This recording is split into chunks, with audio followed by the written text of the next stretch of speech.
biggest issue is that we're also not building very many houses nationwide. We're not building enough inventory to increase inventory faster than what it's already going. We have a climbing inventory out of people that are kind of forced into these selling situations, but we're also not building very much inventory. I think the demand is actually not as high as people are forecasting or saying it to be, because you have 24,000 lots being built in Washington County. There is a desire probably to have a house on every single one of those, but people don't have the incentives to actually do it. So the longer the average days on market is, the more beneficial it is to the buyers, right? So you're in more of a buyer's market if that average inventory is sitting on the market longer. Information presented on this program is believed to be factual and up to date, but we do not guarantee its accuracy, and it should not be regarded as complete analysis of the subjects discussed. Discussions and answers to questions do not involve the rendering of personalized investment advice, but are limited to the dissemination of general information. A professional advisor should be consulted before implementing any of the options presented. Encompass More Asset Management LLC is a registered investment advisor with the U.S. Securities and Exchange Commission and only transacts business in states where it is properly registered or is excluded or exempted from registration requirements. The data's coming in on a bunch of the big metros. That housing inventory is like flooding the market, right? And I see posts from agents or people that cover other markets in the country, and it'll be like, this geographic map, 2 years ago would have had 3 homes for sale, and now there's 150. Right. I've seen that too. Yeah, housing inventory on a national level is rising, becoming available. And there's a number of different ways to look at that, interpret it, right? Is it higher than it was last year, or is it higher relative to historical averages? Right. So you have to digest the data that way. Interest rates clearly have not come down the way that the people who peddled, 3-2-1 buy downs, and all the stuff around just refi later,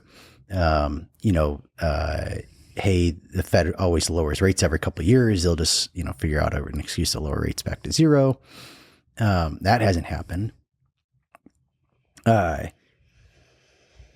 And so it feels like housing's in a really unhealthy spot. From a fundamental valuation standpoint, housing would appear to be very overextended. That being said, do I think that's true? Well, that being said, markets can be irrational way longer. The saying goes, the markets can be irrational longer than you can stay solvent. Also, I think the markets can just be irrational longer than you can stay sane, is maybe the updated way to say it these days. But I think everybody has amnesia. Okay. Like in the markets work this way too, is like you forget when the volatility of the market was insane in years past, and then you want to apply the volatility is terminally unique today than it ever has been in the past. Like, this is the worst ever, right? Like, it's the best headline. It's like, this is the worst time ever, or this is the most inventory ever, or whatever the case might be.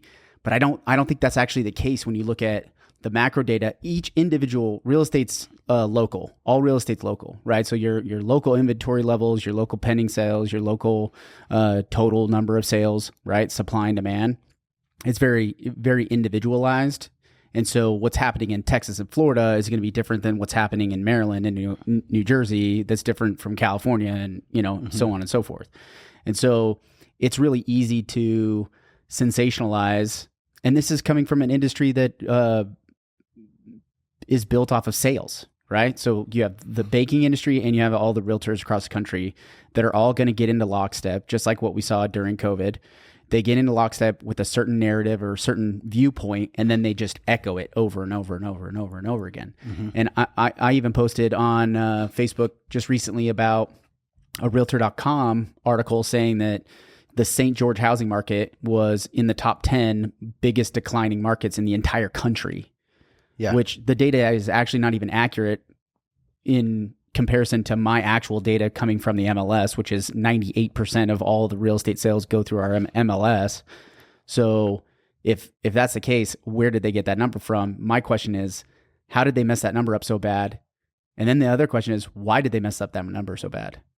And they're claiming that St. George City as a whole was down 15% compared to the same time period last year. And that's over Q1, where when I pulled the data, we were actually only 0.3% down year over year compared to 2024 as to 2025. And if you actually just add in April into that same data set, we're actually up almost 2%. So the median home value is almost up 2% versus last year. And so I tend to think there's some sensationalism that goes along with the housing market that is easily repeated in the media, social media, the big media companies, the banks. They all have incentive in, causing some kind of chaos, whether it's to get buyers off the fence, be like, oh, inventory's so big and house prices are declining, so go get out there and start making offers, or it's to continue to encourage sellers to trade out their 4% interest rate for a 7% interest rate. Like there's too many competing motives that I haven't really figured it out. If you look at inventory, like national inventory, and we did this over the quarter, Keller Williams, KW Utah puts this together, and they're actually really meticulous with their data. And because KW is the largest private real estate brokerage on the planet, really, they're in I think they're in 36 different countries across the globe. Like they're really meticulous with what they do. U.S. inventory, annual inventory. So year to date, we're at 4 million homes of inventory. The last time we were at 4 million homes of inventory was 2018. And then before that, it was 3.9 million. And before that, it was 4.3 million the year before that. And it just goes up and up and up all the way back to the financial crisis. But if you go back before the financial crisis in the 90s, the average inventory across the country is about 6 million homes. So we're not even up at the long-term average of inventory across the country. Well, and that's annual for the U.S. as a whole. What's interesting about though is that you see the same data set issue in a lot of stuff. Like when people talk about jobless claims and unemployment, they'll be like, "This is the highest, new reading of weekly, jobless claims ever." It's like, or this is a super high number, relative to history here. It's like, but the workforce as the population has grown. That number didn't adjust for the population growth. So I guess what I'm sort of saying in that is, even if the homes were at 6 million on the market today, that still wouldn't be the same as 6 million homes on the market in the 90s. And I got to correct myself because I was looking at months of inventory, not 6 million. It was 6 months of inventory. So inventory. So that this is an important qualification. This is it's a different data set. Then. Different data set. So it's not necessarily how many homes are on the market. 6 million. That's not correct. So everybody back up for a second. I was looking at inventory as an index, right? And so the amount of homes that are getting absorbed into the market. Mm-hmm. So 4 months of inventory would say today not a single another home hits the market. How long would it take to deplete the entire inventory of home at the current buyer rate? Okay. And that's averaged over 12 months. Okay. So the buyers over 12 months, how many homes would they buy? And you take the amount of inventory and you just cap it at that and say nothing else is going to hit the market. How long would it take to deplete that inventory? Mm-hmm. We're at 4 months of inventory, where the average, long-term average, is 6 months of inventory. That's where we get the 6 and 4. I was thinking 6 million, 4 million. So we're still far below the absorption rate of what a normal market would look like. So what flips the market from a buyer's market to a seller's market, or seller's market to a buyer's market? Because one of the things that I will see is the same agent, right? In general, I've seen this many times. In one post, they'll say, sell your home. It's a great time to sell your home. Uh-huh. And then the next sentence, they'll say, it's a great time to buy a home. You can submit really aggressive offers and do all this negotiating. And so it's always like, well, what is it? Is it a seller's market or a buyer's market? Yeah. It can't be both. Yeah. So there's a couple of different ways to look at it. And some agents will calculate it in different ways. I've seen some agents do it when the average days on market is over 60 days on market. There's an increased incentive for buyers to offer lower, right? And so the longer the average days on market is, the more beneficial it is to the buyers, mm-hmm. right? So you're in more of a buyer's market if the average inventory is sitting on the market longer, right? Okay. The hard part about that, though, is that a lot of times they're sitting on the market because they're asking for a price that the market isn't really willing to bear. So like in Washington County, if we had the same analytics, right? I was just look at days on market. Well, the listing inventory is 2% higher in how much they're asking for homes. So the average seller is asking for 2% higher than they did last year, but the actual sell to list ratio is about 96%. So they're selling their house for a 4% discount off of what they originally listed at. So the sellers keep asking for more, and it sits on the market longer, and then they lower the price, and then finally they get to a market value and the buyers buy it. So if you only look at days on market, you're not accounting for a seller who thinks their house is worth more than what the market's really willing to bear, right? But that average sold is what the buyer was willing to pay and the seller's willing to sell it for, right? Yeah. And so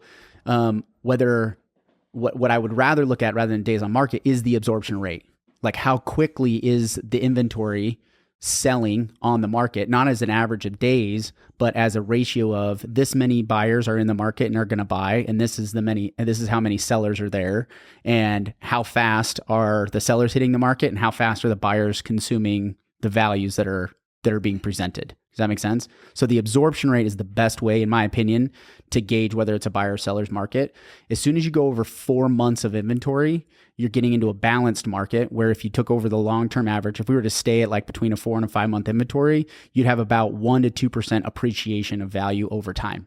Mm-hmm. If you go up over 6%, you're in a full buyer's market and you're going to see values decline over that same period of time, right? The longer it's at that 6 months of inventory. So that's where the average is 6 months of inventory. And that's where anything above 6 months of inventory turns into a buyer's market. And then each price point is going to have its own absorption rate, right? Like in St. George, we're going to have an absorption rate for $1 million houses, and we're going to have a different absorption rate for $500,000 houses. What are those absorption rates? Right? What are those oh man, I can't even talk today. What are those absorption rates right now? So like above $1 million is probably... because I pull a lot of different data on absorption rates, but I'm currently, we have a house listed in Entrada, right? It's over $1 million. So I picked just the Entrada market. So the Entrada market has about 11 months of inventory in it, but it's a really small sample size, right? And so 11 months of inventory, buyers typically buy in Entrada specifically because they want to be there.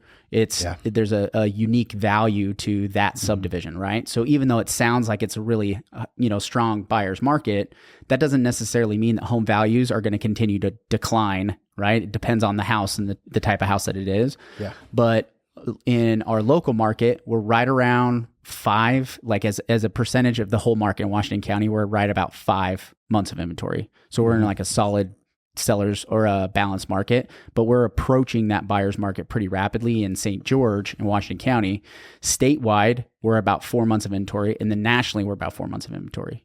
So we're still in that, edge of seller's market into a balanced market, but we're rapidly approaching that buyer's market every month that goes by because seller inventory is climbing, and it's not climbing as fast as the buyer inventory because people got to sell their houses or they're stuck because they have a great interest rate and they don't want to trade it out to trade up. So I think the listing inventory is outpacing buyers, but we're not there yet. It's an interesting thing to talk about, that lock-in effect with the lower interest rates. Because I think we're going to see that diminish over the next couple of years. That's just an I think, not an I know, not that I have a great quantitative model. I just I think the general macro environment points to an inflationary environment. Mm-hmm. I think if you're discounting that, you're really doing yourself a disservice. In that, I have a hard time believing that there would be an austere deflationary environment in a world in which the U.S. can print money and the entire world is on a fiat money system, right? Mm-hmm. So that pushes to inflationary pressures, and houses are built with commodities just like anything else. Mm-hmm. So, and there's not, the old saying, they're not building more land. Yep. So you have this natural inflation hedge in real estate. Mm-hmm. And I think that takes the price of homes up. Well, what's interesting is as the price of homes nominally goes up, right?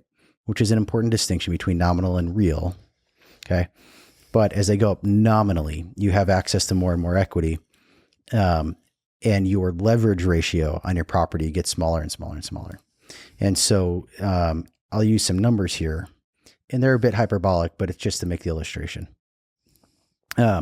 If you have a $200,000 mortgage and you bought the home, say it was a $300,000 house, you got a $200,000 mortgage now that you are locked in at 2% or something, right? Mm-hmm. But the home is now it's worth $700,000, maybe $800,000 in a couple of years.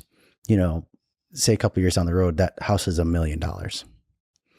Well, at a certain point, the value of that loan initially, right? Like the low mortgage payment because, and I can't get that if I go upsize the house, it becomes less and less appealing to hold on to that lower mortgage interest rate because the leverage has really fallen off.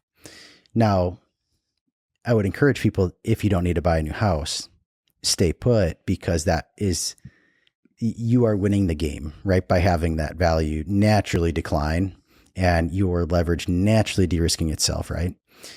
Because if you're in a world in which your home has become $1 million and that loan that was 200, now it's 175, 150, it's getting paid down, you're likely also making more money, right? Mm-hmm. And so you can have a really stable housing situation.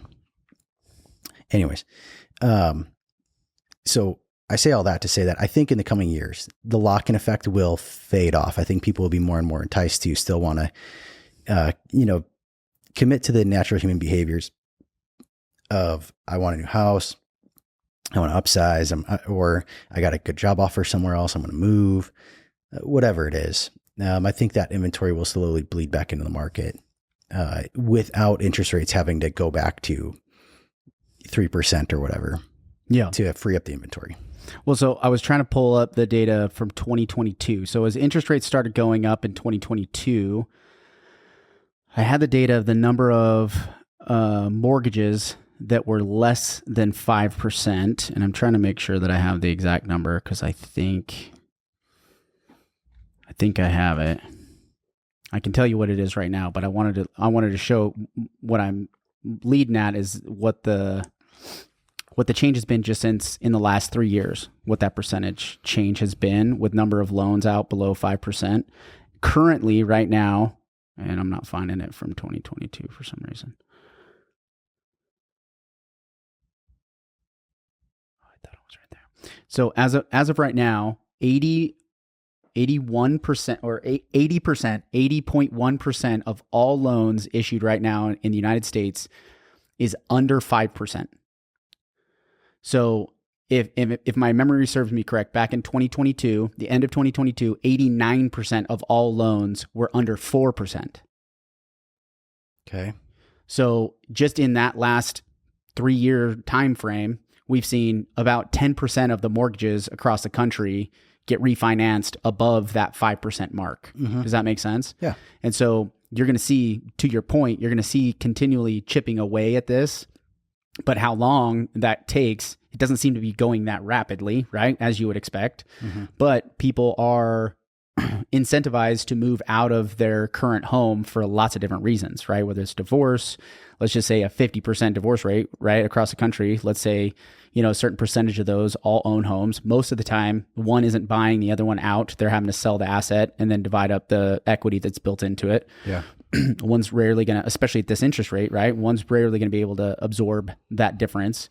And so just that alone, but then you have people that pass away, you have job changes, you have, younger families that are kind of forced to get bigger because they have more kids. You're going to see some of this stuff continue to trickle in, but there is a lock-in effect. There's a lot of people that are stuck, whether they're going to use that house as a rental because now they want to keep that asset because they have such a great interest rate that they can't justify selling it because they look down the road and they think this is a great option for my long-term, financial portfolio, right? I think there's a big percentage of people that are going to do that. But the reality setting in that interest rates aren't going to drop down to, sub 5 anytime remotely soon is, I think, making people question. And I don't even think they're going to do the math. They're going to be like, it's not that big of a difference, right? I really want to get another house or I really need to get another house. And so they're going to trade them out. or buy just new houses. But the biggest issue is that we're also not building very many houses. Like nationwide, we are not building enough inventory to increase inventory faster than what it's already going, right? So we have a climbing inventory out of people that are kind of forced into these selling situations, but we're also not building very much inventory. So supply isn't necessarily on a rocket ship like it has been, I think, in 2003, 2004, 2005, where the entire country was building homes like crazy. Yeah. And then even right before COVID, 2018, 2019, home building was still anemic at that point. Do you think there's a natural headwind to housing right now and building new housing because of the general affordability? I think it's a combination. I think it's less about the general affordability because I think home builders are, they're going to build houses where they can build houses, and they're going to hit the price points that make sense for that demand, right? So, well, but somebody still has to be willing to buy it. So if they start building inventory and the inventory is not selling, a home builder, any reasonable minded home builder would pull back and stop building more houses than they can sell. I think it's on the margins. I think the main reason why we're not building is because the number of home builders across the country that are seasoned home builders that actually have the first financial ability to do it, right? Mm-hmm. Whether they're backed by an investor or they have the ability to get the loans themselves, the financial ability, but it's also the bandwidth to be able to do it.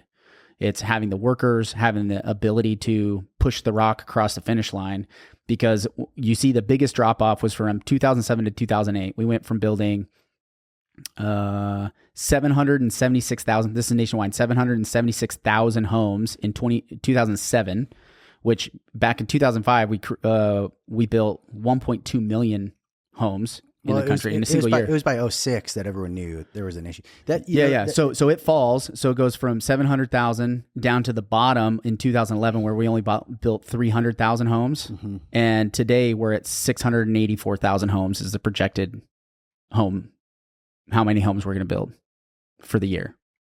So in basically 15 years, we've only doubled our capacity to build, because I think once the market collapsed, all those home builders went and found other jobs, and they're doing something else. And there's not a labor force, and there's not a institutional forces of tradesmen that can churn out the homes that they used to be able to do. There's just not enough, and there's not enough incentive. I think the profit margins have been eroded on top of that, right? So I think that's an additional factor that's gone into it, is that the profit margin itself has gotten smaller. Do you think deregulation could be any kind of tailwind to that? Just like when you talk about profit margins getting squeezed and stuff, part of the thing that drove profit margins like pre-08 was the financialization of MBSs, right? And the derivatives that came off of that, and the bank's ability to turn out mortgage after mortgage after mortgage, and the ease of credit on that, which fueled buyers to say, I have money, build me a house. But also open-ended credit to builders and being like, yeah. I'm just saying, so if there's financial deregulation? Yeah. So from a global or not really global, but from a macro perspective in the US, like part of the Trump administration's stated agenda is to provide a lot of deregulation to, I'm saying the market, but I don't mean the stock market. I'm saying the economy, right? And the participants of the economy, and provide them with a lot of deregulation. So if there's deregulation in the financial sector that eases up on credit and allows builders to build, you think builders could just increase profit margins? That's enough incentive to build.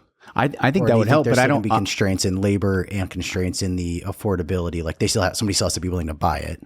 Yeah, I think the demand is still out there. The type of product is on the margins. The type of product that builders would build to access the demand market, it would just shift, right? In St. George, it's one market, but whether it's townhomes, smaller single family homes, I think there's a huge appetite across the country, both at the local governments and the county governments, to incentivize that as much as possible. But I don't see financial deregulation happening to incentivize builders. I don't see any progress being made on that, because I think the liquidity in the market is already tight as it is. So loosening up the lending rules in order to incentivize builders to build more. I don't see any conversations around that. And maybe you've seen conversations around that, but I don't even know how they would go about doing it.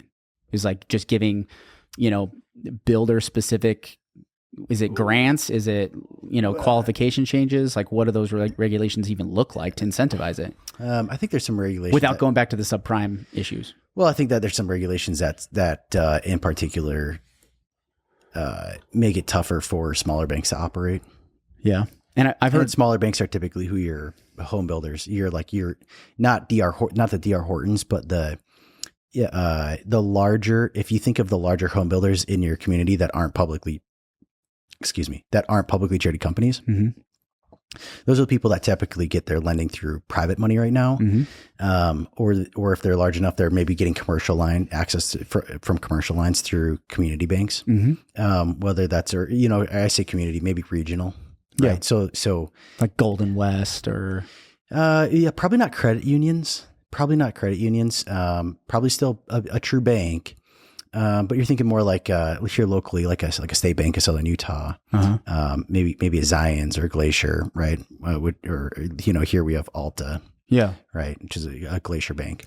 These type of banks, right? Are you seeing that there might be some deregulation for those banks to be able to? I think there's a case to be made that it wouldn't be tough for them to make some changes in the way that those banks operate that would free up some liquidity and capital that they could take on the risk of originating some of these loans a bit easier, right? So I mean, I don't know if it's going to happen or not. Well, I just think like it could. To your point, anything could happen though. Yeah, to your point, I was talking to a couple city council members at the Southern Utah Home Builders Association meeting we had a couple weeks ago, and there's 24,000 platted lots in Southern Utah that's not getting built. They're platted, ready to go. Just need whether it's financing or somebody that owns it that wants to build a house there. It's been zoned, been ready to go, and it's not coming out of the ground. And so I think that goes back to like my tying the macro picture together with the micro here, which is, I always go back to this example when people say like we're short so many homes, so many millions of homes, right? And I'm like, I'm always like, give me the inputs on that, please, because no one that works for Porsche is sitting over there and saying, you know what, there is X million numbers of drivers in the US and we only sell a couple thousand Porsches a year. Look at all of this demand. Everyone would love to have a Porsche. Yeah. He says that's true. Maybe most people would love to have a Porsche. My dad, probably not. But yeah, that's give him a Jag. Yeah. He's a Corvette guy. But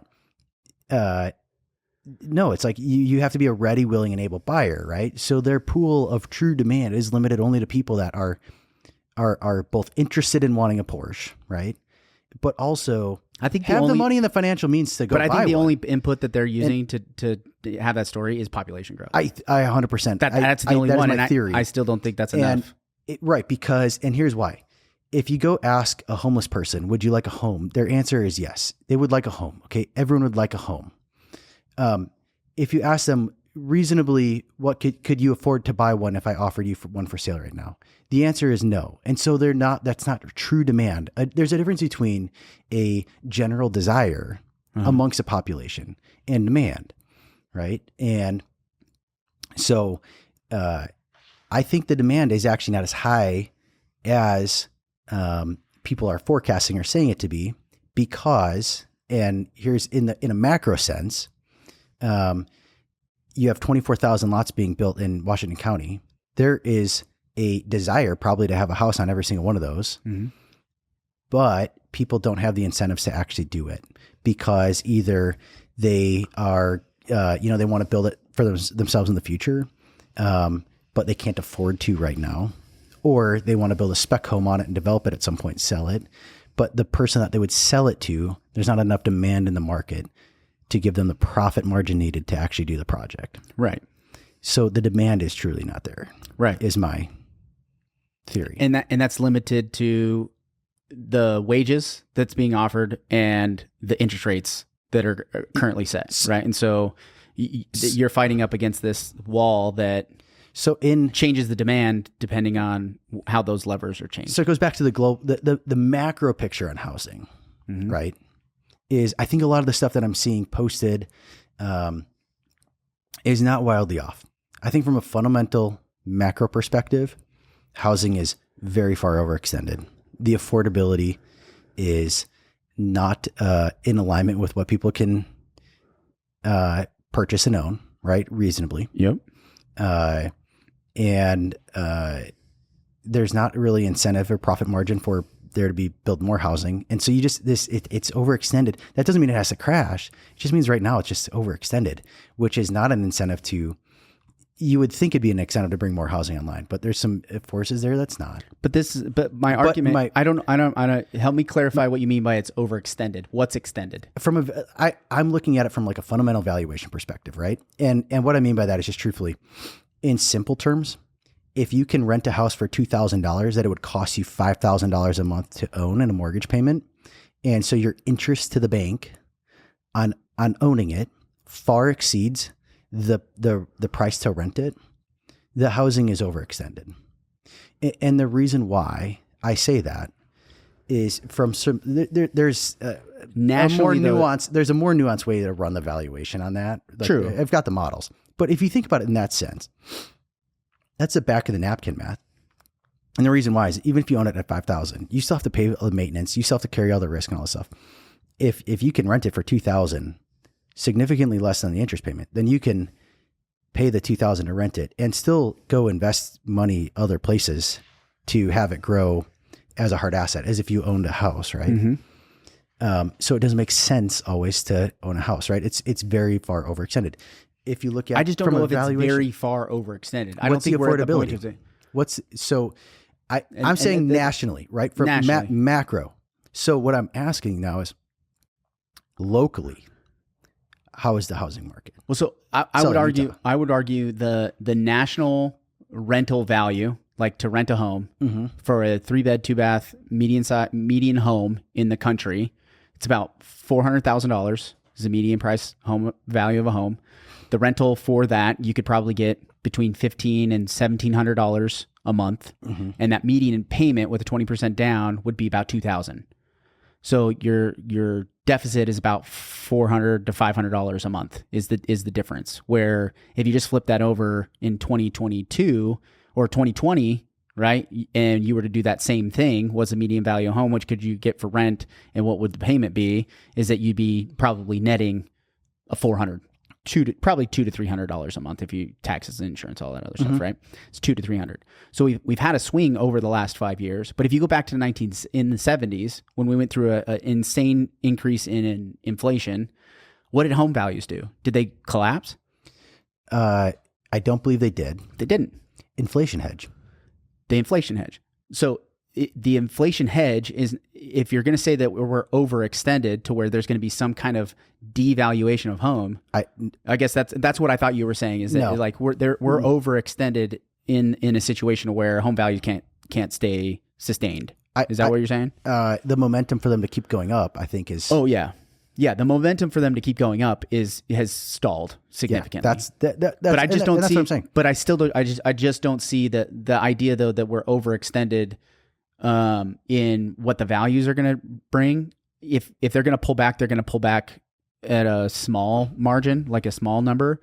But for the most part, we're frozen in a plateau. Well, real estate is largely an inflation hedge that you can apply an unreasonable amount of leverage to. Right. For most people. Right. That's all it is. So going back to how that looks here in St. George, it's the exact same story. Like what's happening at the national level is happening at the local level. It's cheaper to rent than it is to buy. And home values aren't necessarily going up, but they're also not necessarily going down. And it depends on the price point, right? If you break it down into, between $50,000 and $100,000 price groups, right? $400 to $500, $500 to $600, those types of situations.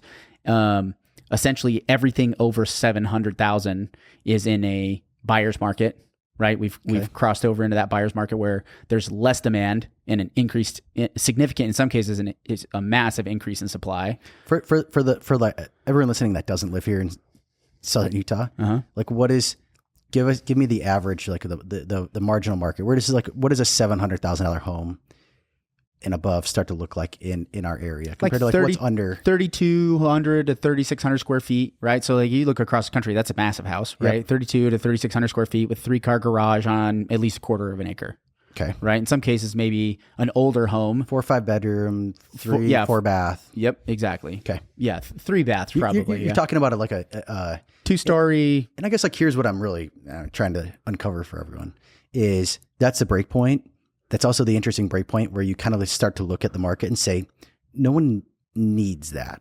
Yeah. Right. Like, and I'm not, like, don't It's catch a nice me as to some have. kind of communist, it's like, but no one has to have a 4 or 5 bed. I mean, right. I know families in Utah here that have 7, 8 kids that do it on a 3-bedroom house. Yeah. You can do it. It's not comfortable and no one would want to do that. But that is where you definitely start dipping you come out of the shelter's a necessity bucket and kind of into the, right. Like this is, But if you were to go get to most of the world, this is luxury living. Yeah, Right? you could go find a 4-bedroom, Rambler home with a 2-car garage built in 2000 for $500,000, right? In a single family, That's still so crazy to me, but nonetheless, I mean, it's crazy to a lot of people too. But at the end of the day, that's the difference between $700,000 and $500,000. You essentially get everything that you really need, right? I got enough bedrooms, 4 bedrooms. It's an older house though. It's 20 years old. That is Still single family home. and that's you're saying in a seller's market.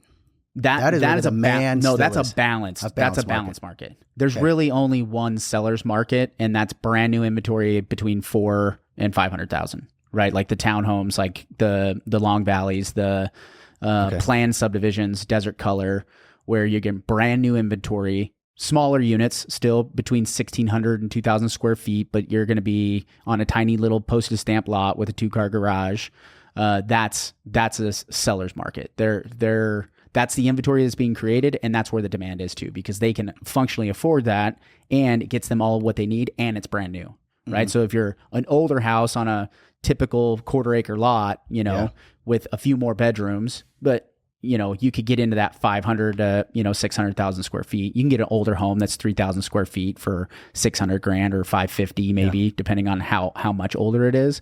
But the only seller's market right now is that brand new inventory between 4 and 500,000 single family homes or townhomes. So that's by definition going to make it the most competitive market, right? So if you are looking to get as a buyer, most competitive. If you're looking to buy, yes, if you're looking to buy a home in that marketplace, be prepared to look. There's no bidding wars out there, in my opinion, but be prepared that it's like there's not a lot of negotiating room.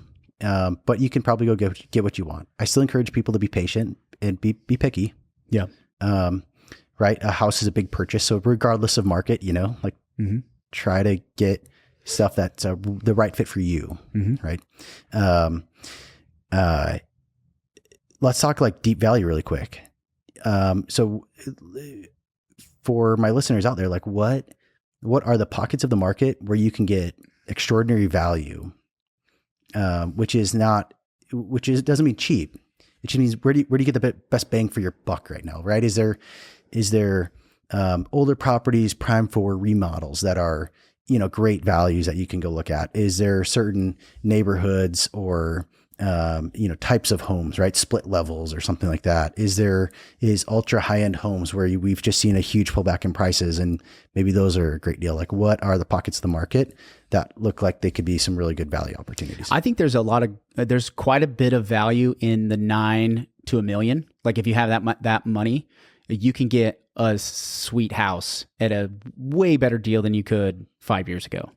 I think, and there's a ton of options out there too. So there's the negotiating power on top. They're listing it for roughly around the same price that they were, but you can go and negotiate it down quite a bit. And there's a lot of inventory with pools and, a lot of the turnkey stuff. I think there's actually value in building right now as well. I think you can actually, if you have the money to just build it yourself and do a custom home, I think there's a ton of value in that. I think builders are in a situation where they would rather not build a spec home. And so their time isn't being spent building inventory to sell later. They'd rather find a buyer right now and build what that buyer wants specifically. And they're willing to drop their fees. Their cost to build is going to be a lot smaller because they want the guaranteed sale rather than a spec sale. So I think there's a lot of bang for your buck there. And then just like in any market, I think the fixer upper, I mean, and not any market, most markets. I mean, even in 2021, I helped buyers buy a fixer upper that it was just a random, 2-week period during the summer where it seemed like no buyers were paying attention and the sellers were from out of the area and the house needed a complete remodel, and we got a great deal. And they paid closing costs back in 2021 when it was going crazy, right? Yeah. And so the fixer uppers, for sure, more so now than ever before, there's a lot of value in that, being able to, especially as the end user. A flip property can be really risky right now because the finished product, you're not quite sure what you're going to hit. It's way risky. 3 to 4 months from now, what the market's going to be doing. But as an end user, if you're handy or if you have the appetite for doing a fix, whether it's cleaning it to the studs, there's a lot of cool options, especially in Southern Utah, where we had a big housing boom in the 70s. And so there's a lot of really nice homes that have really great fundamentals of good bones, as they say, that there's a lot of remodel opportunities like in the late 70s homes, but then even early 2000s, because it was right before the major home building push started. And you had a lot of really custom homes here because there was mainly people in Southern Utah has always been a second home. They already had the money. They weren't just spec homes to be built. They were mainly like individual users. We're building a lot of custom homes here. And so you get solid core doors and you get arched, doorways, and you get, custom architectural design in lots of different neighborhoods throughout Southern Utah. Bloomington's a great spot for that. But even in Entrada and some of the gated communities that are the older gated communities, you can get an older, really luxury home that has a ton of amazing features that if you try to put that in a brand new construction today would cost you an insane number. And so being able to take over something that's older and be able to bring it back to life. Some of them are harder because they got like slate tile and they look like the Flintstones lived there at one point. So sometimes it's a lot more work than maybe what somebody might want to take on, but you can get quite a bit of value out of some of those older properties. Some people like the slate though.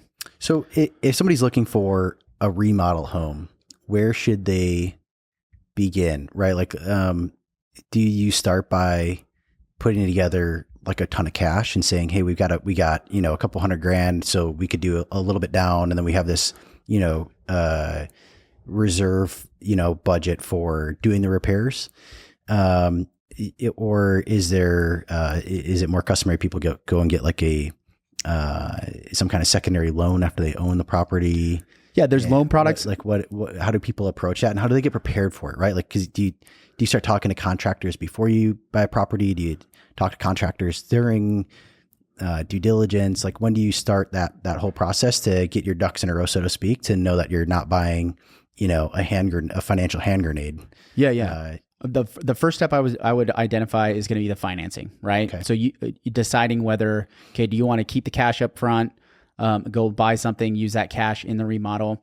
Look at the different, there's federal grant programs for like FHA type remodel loan programs. There's several different ones, but there's even Utah grant programs that allow in the buying process, you can get the initial appraisal, and then you have a contractor come out and you say, here's the bid to remodel it. This is how much it's going to cost. Then the bank is going to take that into account. And then they're going to get an appraisal based off of if all of these things are done, this is what the value of the house would be then. Then they'd loan you the money up front. They'd allow you to do the repairs, and then you basically would refinance it to a longer term mortgage after the fact. There's some programs where you'd have to buy it, put it under contract, and have the seller would basically be holding on to it while all the remodel elements are done, and then they close on it. So it's like a one-time closing. There's a lot of different types of programs, but I would identify the financing piece first. The second piece out of the financing is getting a contractor. Like, who is going to do the work to be able to put it on a spreadsheet and say, okay, we need this many light fixtures, and we need to we got to remodel this kitchen, and these are the appliances, this is the flooring, this is the paint. Like, go through just like it was going to be kind of a new construction type situation. Put it all on a sheet and understand what am I getting into ahead of time. but have that contractor on deck so that when you go start looking at homes, they can go through it with you and they can start that process pretty quickly. Because then once you get it under contract, you can negotiate some due diligence time frame to give you 2 weeks, maybe even 3 weeks, to be able to put all those numbers together and identify, is this actually worth it or not? But you want that contractor in it from the beginning so that you can kind of speed up this process. And then having that contractor and the lender, because sometimes the lender has to have a specific general contractor. So they can't just be your buddy on the corner. They got to have a general contractor's license depending on the financing program that you go with. So making sure you identify that. So getting with the lender or the bank or whatever your financing setup is going to be. Yeah. Then identify it with the general contractor. And then the when I'm looking at homes, I would go to neighborhoods first.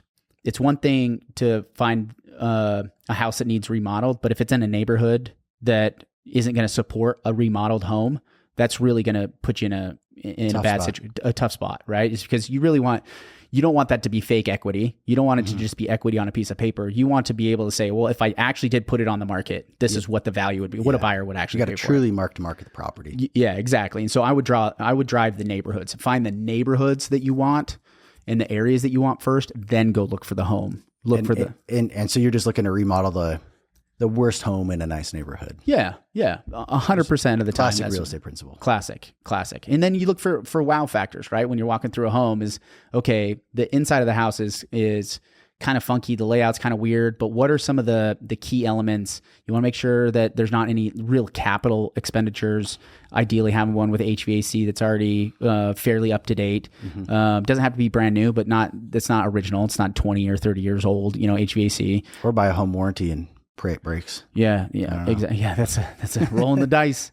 But roof, plumbing, right? So electrical, roof, plumbing, that's what you're going to look at, and then look for, okay, does that a 3-car garage versus a 2-car garage, a split level, right? Is that, it might be a great flip property, but what's the market value of a split level versus just a regular 2-story or a single level, right? Square footage doesn't always tell the whole story. Exactly, square footage, exactly, and so.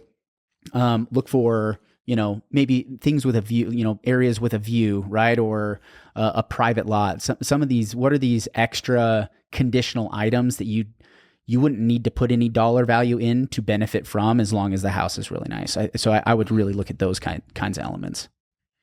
Not necessarily just, could this be a cool layout, right? Yeah.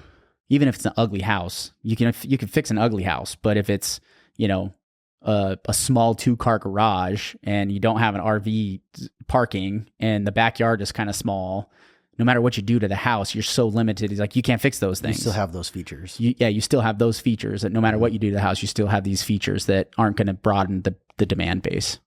Yeah. Well, that's certainly one big opportunity there. I will say I have seen people do fairly well where they buy a property and rehab it while they're living in it. Yeah.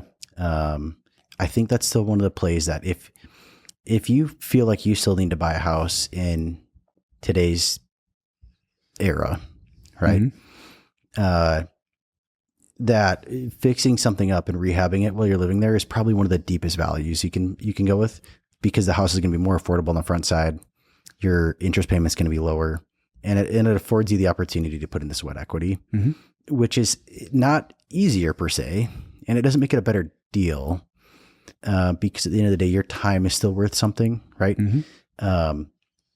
But it's less risk because it's your time, right? Not your money, which time is money, so be careful, it's right? True.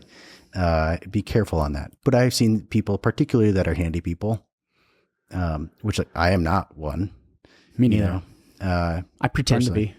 I'm good at pretending like I'm handy. Dude, I grew up on a farm, man. I can make it work. It ain't going to look good. Yeah. But that, I think that's an area of deep value for people, or maybe not even deep value at this point, just value. It's a play if you're looking or feeling compelled to own real estate right now and currently don't. Yeah. So appreciate you sharing some insights on that and where to start a due diligence process. It really sounds like the old understanding of real estate of like, there's macro, there's global macro, there's kind of national macro, And then there's still micro markets. And I think real estate is one of the last places that the fundamentals still really matter. One of the things are not efficient and are fragmented, and there are dislocations that can be taken advantage of. And so anyone that's probably listening to this episode thinks, man, Brandon's really bearish on real estate. And the truth of it is I'm not. I wouldn't want to own a mutual fund or something of like houses in the US or something like broadly diversified. I would probably be a little bit bearish on that because I think the macro is not supportive of additional increase in valuation of homes from here. However, it's always a great time to buy a great deal, right? And so I think the key in this current environment is identifying what is happening within the micro market you're looking at. And then what are your areas of opportunity and value in that market? And does that align with what you're trying to accomplish, right? Well, so going back to, I still don't know why you're bearish on the overall market, because we're not seeing, if we agree that we're not necessarily going to see home values decline in any steep way. I'm bearish because I think of things in terms of real return. So if housing goes up, real return, depending on what your timeline is. No, it's okay. If housing goes up by 2% a year for the next decade, right? People would say, well, housing still goes up. How are you bearish? Well, if inflation goes at 4% a year for the next decade, your house got cheaper, right? You've lost money in real terms. In nominal terms, it went up, right? On your balance sheet, great. It went up. Good for you. I'm happy. But I think there's a lot of headwinds that I don't think real estate is going to outpace inflation in a meaningful way in that intermediate time horizon. Got it. That makes sense. If you have access to capital and the right amount of leverage, I still think that you can, right? And I think that's generally always been the play on real estate is if it goes up 2% a year, but I can get 5-to-1 leverage, I can have an asset that goes up by 10% a year. Maybe I paid 4% on the leverage, 4 or 5% on leverage, but now I have something that went up in real terms, 5%. Inflation went up 3%. I've got a 2% real return. That's right. The math of real estate, I think, over time, truthfully. So that and finding big dislocations that you can really take advantage of a dislocation in the market. So that message is really for the investor. Yes. Not necessarily the person that wants to buy a house. That just the average Joe that just wants to own the house that they live in. Yes. Right? Yes. So that's a good differentiator. You asked the question before, where's some value? Yeah.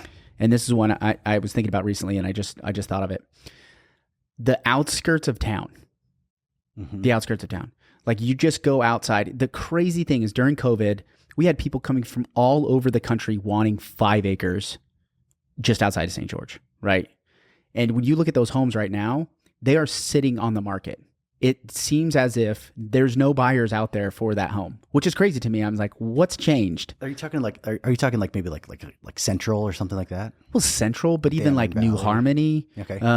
Apple Valley, but even Winchester Hills, right? Like I've seen some insane deals in Winchester Hills, which is like legitimately 15 minutes from downtown St. George, but it's up on the plateau and completely out of town. And there's no, it's still, grocery store you got to go 15 minutes to the grocery store, but it's 15 total minutes away and feels like you're in dark sky land. You feel like you're out in the country and you can get a full acre, with horse property. Exactly. Like there's been some insane values that I've seen in Winchester that are older homes, right? They're not brand new construction, but there's not a whole lot of new construction being built out there. So the land out there, being able to build out there, I think there's huge value in the outskirts of our town, which makes me think that's probably the case in most areas. Because if that's the case for us here, it's probably the case in other metro areas getting outside of town and actually getting some off the main track area. I think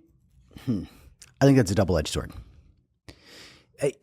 It's the adage of skate where the puck's going, right? So go buy where the growth is going to happen. Go buy where the demand will be, right? The risk you take in that is how long till the demand arrives. Mm-hmm. And can you stay the course, right? Can you be... Are you happy to be out there in the middle in no man's land where growth takes longer to get out there than you anticipated, and then you go to try to resell it and now you're in the same situation, right? Yeah. But just thinking about if I am looking at a long-term home, I'm going to live there 5 to 7 years. Right now is undoubtedly the best time to go buy properties like that we've seen in the last 10.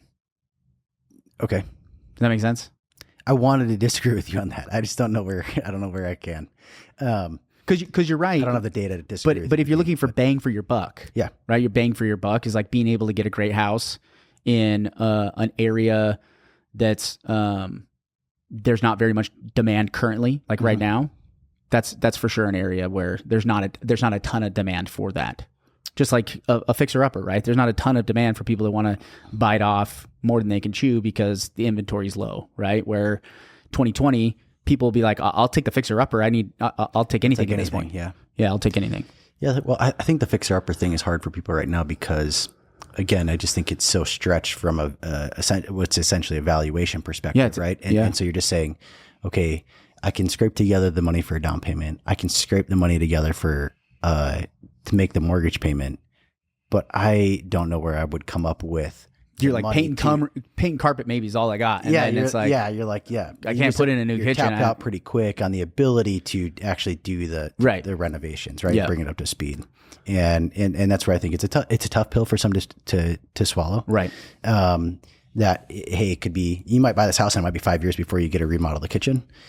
Some people, do have the money to do it. And I think the happy medium, right, is the guy that, or gal that buys a property and is going to have the ability to still put money into it, right? From a cash flow perspective, right? They have a healthy income, buying something below their means, and they're relatively handy and can kind of chip away at doing a lot of that stuff themselves. Mm-hmm. Yeah, for sure. In some capacity, right? Mm-hmm.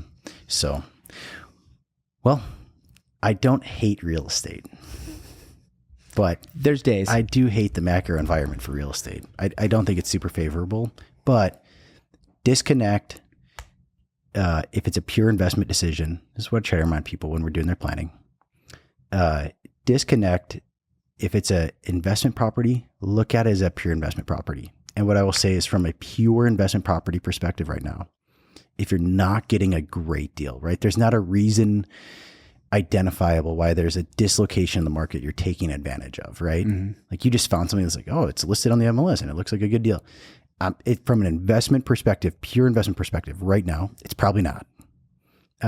However, if you just have a family or want that stability in life or whatever, like it's a personal decision. It's a property for your personal enjoyment, your personal life stability.